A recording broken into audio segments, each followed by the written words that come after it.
Oh, you're always invited in, you know that. Oops. Director Clark, Present. Director Penrose, Here. Director Decker, Here. Director Ryback, here, alternating for Director Roddick, Director Slater Carter, Present. Chair Lai. Here. Right. Moving on to public. Do we have any public comment for items that are not on the agenda? Yes, I do. If no one else on the screen does. I don't see it. I'm only seeing, I can't see the screen.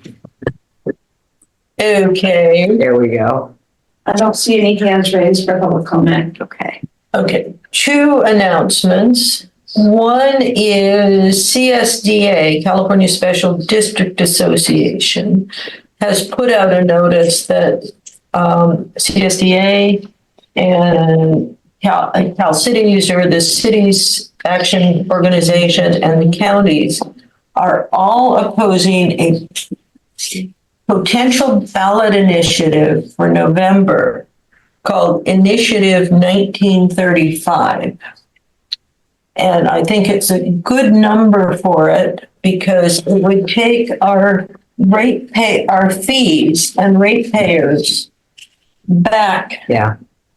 to where in 2020 or 2022. But as we all know, the costs have gone so high. It's proposed by big developers who want to put in these huge housing units and don't want to pay for the necessary infrastructure. It will leave every city, county, and special district open to lawsuits.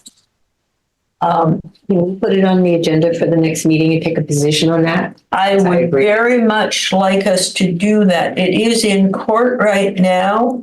Hopefully it won't make it to the ballot, but just in case it does, every city, every county, and every special district needs to take a position in favor of us being to maintain and fund the necessary infrastructure. Half Moon Bay has already passed a resolution opposing that bill. Yay! Yeah. So there's that one. The other was, I was at the Chamber of Commerce San Mateo County Collaborative meeting over the weekend, and somebody pointed out, I think it was Mike Callaghan, pointed out that the state is thinking about cutting the vehicle license fees to counties. Now, I'm not sure if that includes school districts or cities, but I can tell you if the counties have their fees cut, they'll come after ours. That's a usual and normal pattern and practice. Think about ERAF. So it's something else we need to pay attention to be able to get our projects done and to keep our public and our infrastructure up to the top quality that the state demands. They're constantly putting requirements on special districts and cities and counties, but not counting how much it costs. Yeah.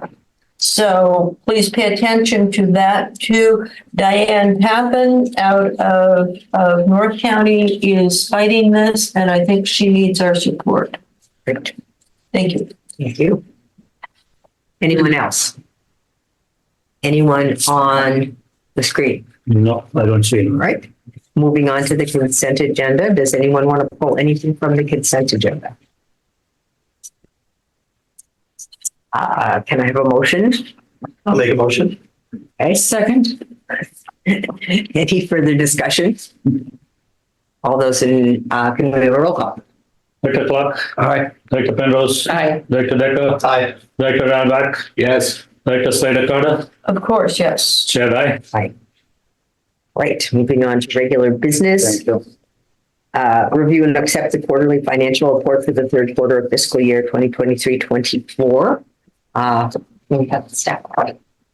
Yeah. So here we are on the Q3, third quarter of the fiscal year 2023-2024.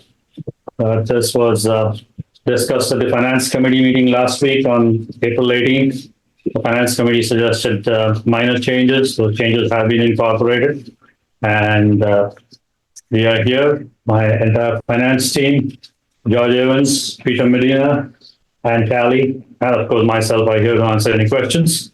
Just to give you an overview, the expenditures of the O&M budget by category is all in the packet, but there's an overall increase by about 6% in Q3 for the overall budget. And going classification-wise, administration up by about 9%, treatment up by about 11%, environmental compliance up by about 9%, and infrastructure is actually not much, it's decreased by 30%. But well, staff is here to answer any questions, including the operations and the collections department also. So forum is open for questions, please. I'll just say that at the Finance Committee, there was discussion of the fact that a number of the areas that were over budget are areas over which the administration has very little control, like retiree benefits and insurance and chemicals and so forth. But there was a request to think about future budgets, trying to be more precise about the budget amounts so that we don't go over budget. That was one of the takeaways from the Finance Committee. The other item that was raised in the Finance Committee is the fund balance, where we have an estimated completion cost of the ongoing projects of $3.7 million. And I pointed out that even if we accept the infrastructure for the force main of $3 million for the forthcoming budget, we will still have to carry forward that 3.7 million. That's all that will become due. So that means no doubt will be an adjustment taking place, budget adjustment taking place in the half-yearly cycle. Yeah, I would like to make a correction on that. Although the estimated completion cost is 3.7, the remaining project budget is 1.6 in the same sheet that I've shown. So it's actually 3.7 minus 1.6 is what we did, is not 3.7. So it's still $2.1 million that will be due sometime in the coming fiscal year. Correct. And I think talked about maybe routinely doing a mid-year look at the budget and doing a budget adjustment if necessary. Yeah. Yes, exactly. Because we realized that there are three big projects which happened last year for which we did not go for mid-year budget adjustment, which itself comes to about close to $1 million.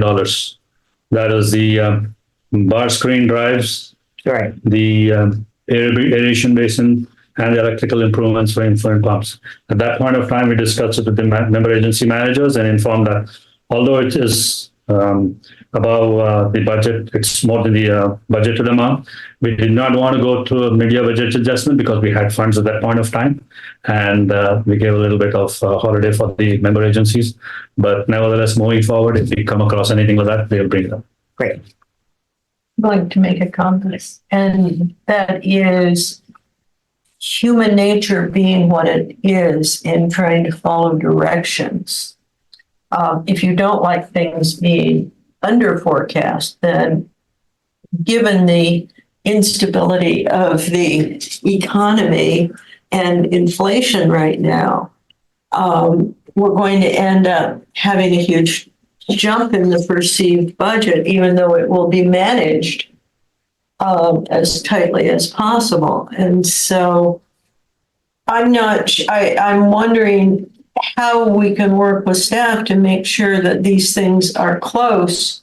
And I like the idea of having a mid-year adjustment, as long as we don't get in the habit of complaining that they underguessed the budget because things have gone up. For instance, the Princeton pump station has quintupled since 2017. And and those are based on real costs. So we need to be aware of how these financial requirements of these big projects can change. And the staff is somewhat predictable. And a lot of costs are, but these project costs, which are the big ticket items, can, they can run into something and all of a sudden it costs us far more than we thought. Yeah. So I don't know whether there's an. It's a fine balance between the Yeah, various aspects. That was just a comment that was made. yeah. So. Anyone else want to comment on the quarterly financial report? I like the idea of the mid-year adjustment. I think that's a great idea. At least a review, Right. not an adjustment, Right. mid-year review. Review. Right. After the second quarter financial report comes out, look and consider whether an adjustment is necessary. So that we're not overspending and carrying it forward, as Peter was talking about. So, great. Any further comments? It's going to be a very quick meeting. So it's a review and accept, so do we need a? Yes, what would you like? Review, Just, can we have a motion to review and accept the report? So moved. Okay, second. Any further discussion? Okay, roll call, please. Director Clark, Aye. Director Penrose, Aye. Director Decker, Aye. Director Radback, Yes. Director Slater Carter, Yes. Chair Dye. Yes. Thank you. Okay.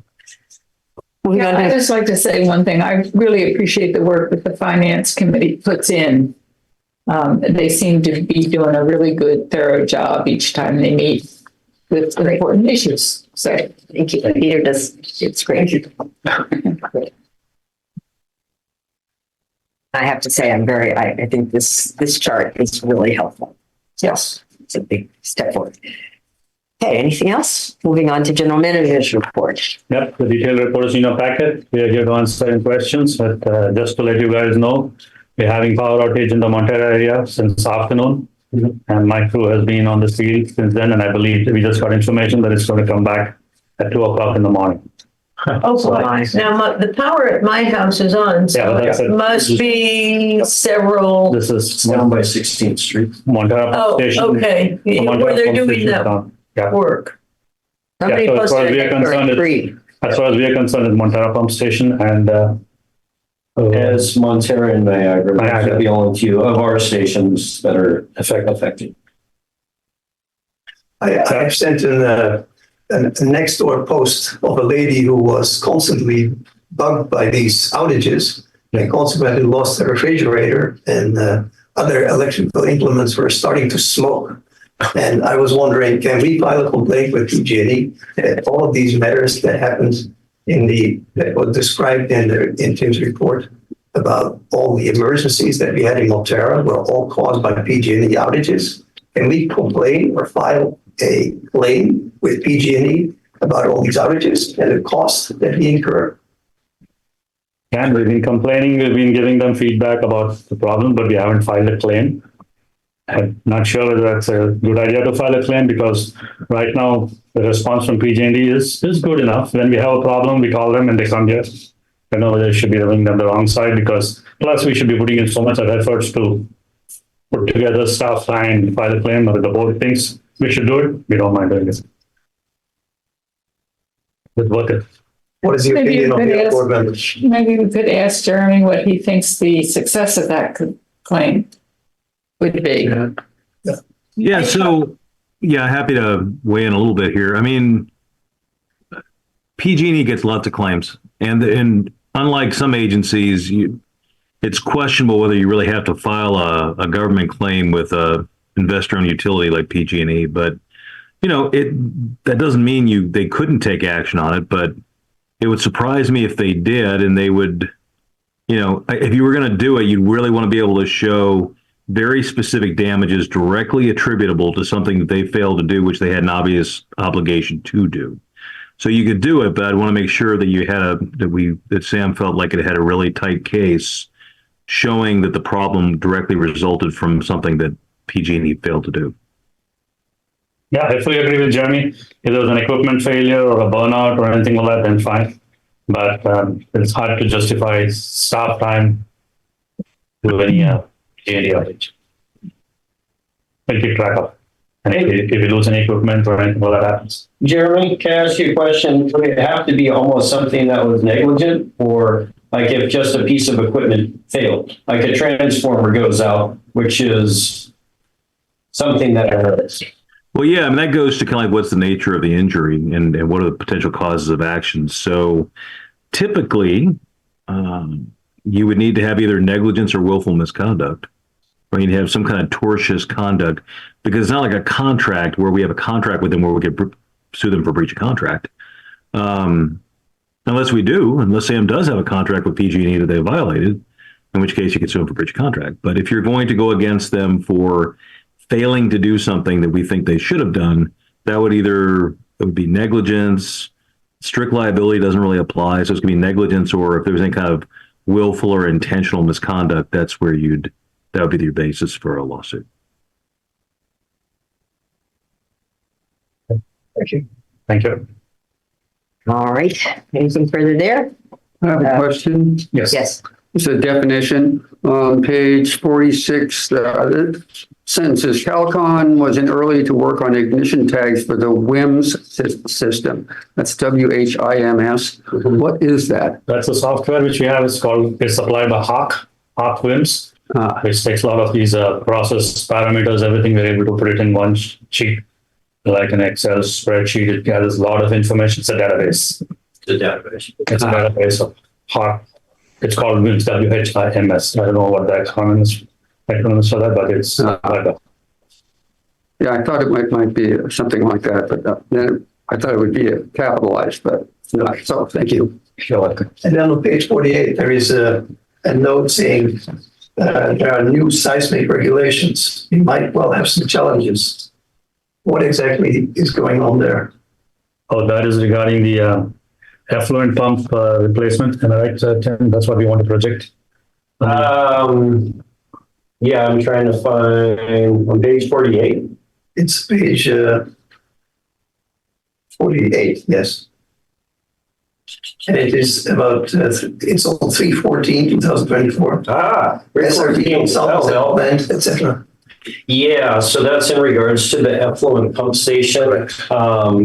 We have the pumps. We actually have the pumps on site, but due to the current seismic restraints from when we had originally installed the pumps back in late 2000, when we had the original treatment plant or the first treatment plant upgrade 20 years ago, the seismic restraints have changed a lot. So now what we have to do, like Jason was referring to, is we have to go back and they have to re-look at everything and what we're going to have to do in order to install the new effluent pumps. So yes, that could take.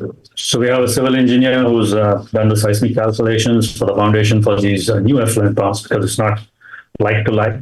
It's a different effluent pump, so it's slightly heavy, and its center of gravity is slightly different. So the bottom, the foundation has to be different. So all in all, we've got engineering to be done for the new seismic regulations. And where does what That budget? is for the effluent pump. I know, what budget line item does that come out of? Effluent pumps, installation of effluent pumps. Okay. Do we have a list of the long term, or we could just start it now and shortly it would be a long list of all the government added requirements? Good luck with that. I think that's a Jeremy question. I think it's. I would need a while. I need a few hours on that one. You guys don't know how to manage the sewer plant. And we're going, no, look up, look at all these people who are adding requirements to our power supply and our other things. And they constantly add costs. I'm not saying whether they're good or bad. I'm not passing judgment, but I am saying people should be aware that a lot of this stuff we don't bring on.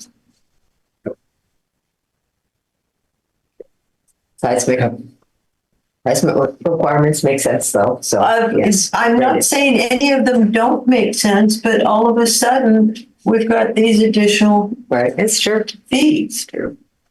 Huh. Anything more on the general manager's report?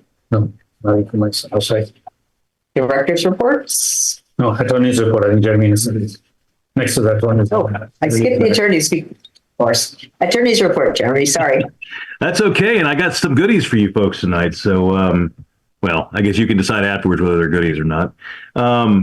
So it's been a busy week. A lot of stuff has happened. I'll start with there's a Supreme Court case that was decided that it's probably a bigger issue for the city than anybody else, but it deals with exactions, which for those who are kind of legal nerds, there's Supreme Court cases from back in the 80s and early 90s that said that if you're going to require somebody to give up land and exaction as a consequence of development, there needs to be the land you have to give up, the exaction has to be tied to whatever you're trying to mitigate. So if it's traffic and you got to give up land for an additional lane, I mean, that would be at a nexus there. It has to be an essential nexus. And it has to be proportional. So say, for example, you're trying to mitigate traffic. You can't be required to give up, like 1,000 acres. Maybe an acre makes sense. It has to be proportional to the type of impact you're trying to mitigate. So there was a long time where it wasn't clear whether these rules applied outside the context of land exactions. We had to give up, where a property owner had to give up land.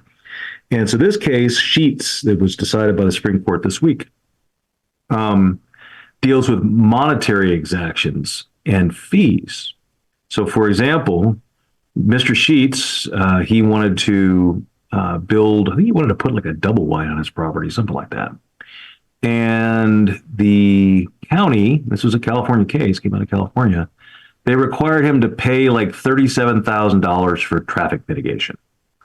And he sued and said, well, you can't require me to do that. It's disproportionate. And by the way, it's not advancing the goal you say it's supposed to advance. The lower courts in California, the Court of Appeals in California said, well, it doesn't, because it was a legislative, the fee that he had to pay was legislative. The court said it doesn't apply. The constitutional restrictions don't apply. The U.S. Supreme Court reversed that unanimously and said that if you're going to have a fee that has to be paid to mitigate impacts of a development, the cost, whatever you're going to charge, it has to be proportional. So it does apply to only strictly monetary exactions.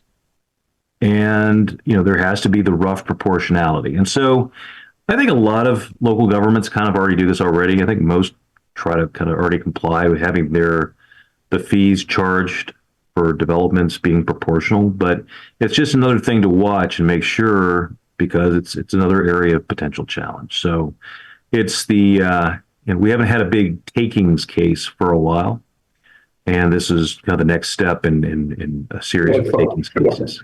So anyway, that's the Sheets case. And then on a totally different topic, it was a busy week for the EPA. They released 2 huge rules that are going to have tremendous impact on pretty much everybody, but Sam also.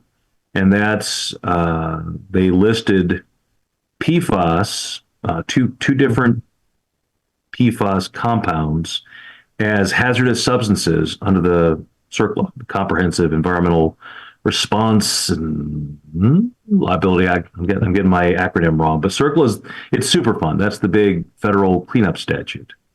And now that these 2 items, these 2 substances are listed as hazardous substances, if our sludge has it in, if there's PFOA or PFOS in Sam's sludge, or if it's in our discharge to the ocean, it makes it much more highly regulated.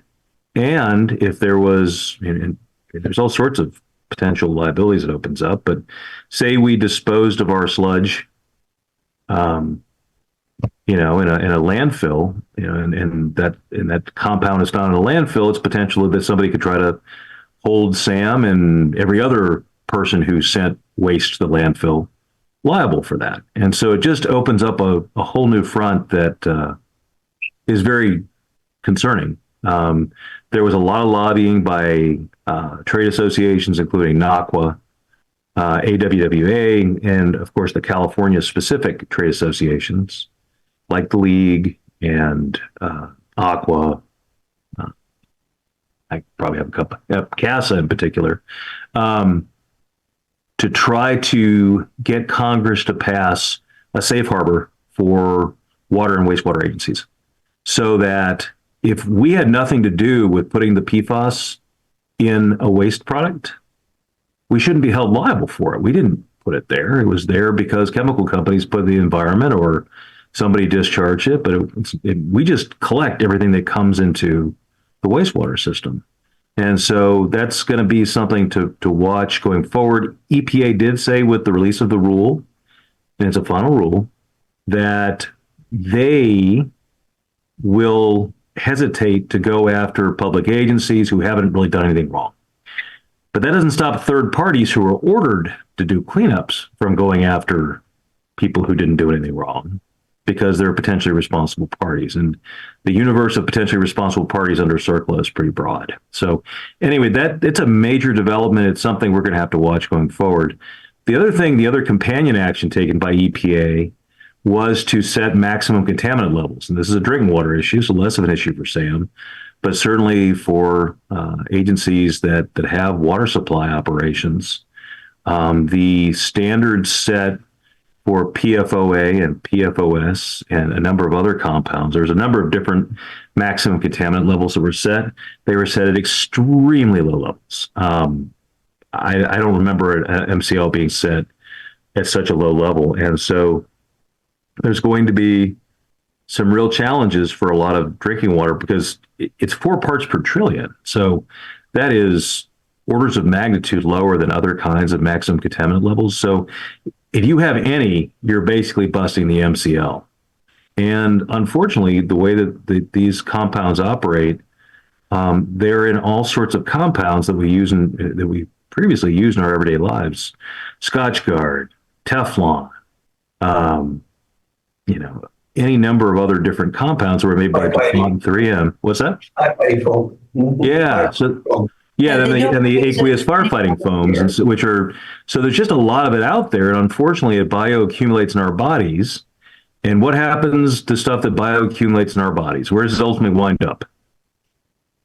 In the sewer plant. So that's and so unfortunately, one of the things that we've seen, and this is less of an issue for SAM, because the waste from SAM is discharged to the ocean. Now that creates potentially other issues, but it doesn't have quite the same pathway for getting into drinking water supplies as it does for inland discharges. And so anyway, the regulation there requiring some pretty expensive treatment for PFOA and PFOS and some other perfluorinateds, it's going to cost trillions of dollars to comply with these new regulations. They're enormously impactful, tremendous impact on the number of wells. So just some big doings. These have been pending for quite some time, and they were finally released as final rules this week. When Trump gets it, he'll overrule that. Well, yeah, the whole ping pong back and forth between administrations, you'd like to think that wouldn't happen, but it could. I think it is possible that a challenge to either of the rules could be successful under the Administrative Procedures Act, but nobody has challenged them yet. I suspect people will. Yeah, in my reading about them, my impression was that it was really focused on manufacturers who are actually introducing them into the environment rather those than... Those are the settlements. I mean, I hear what you're saying. I'm not disputing your point that it could potentially impact wastewater as well.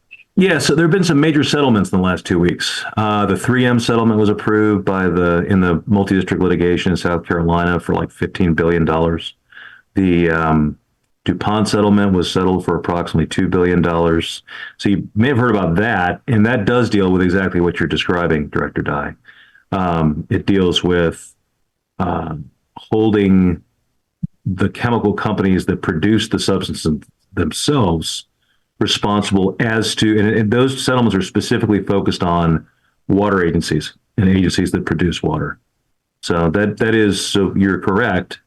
That is also an issue that came up this week. But the new regulations I just described, they're not really targeted on chemical manufacturers. They're really targeted on, sites that have these substances.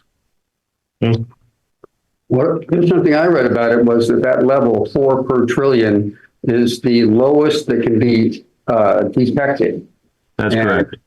So as a working matter, that means if you have any at all, you're out of compliance. That's Yeah. right. Yeah, no, that is, I mean, there are suggestions to go lower than 4, but what's the point? You won't find it. So, I mean, there's, like for those, if you wanted to go to 2 or 1 part per trillion, that's fine. It really is no different than 4 parts per trillion, because if you're at 2 parts per trillion, you're not going to detect it. So anyway, on that cheery news, I didn't want you guys to think I was asleep on the job. So there's been a lot going on this week. Anything further? No. Okay. Director's reports. Anything? All right, topics for future board consideration. I guess we'll look at those. Initiative 1935.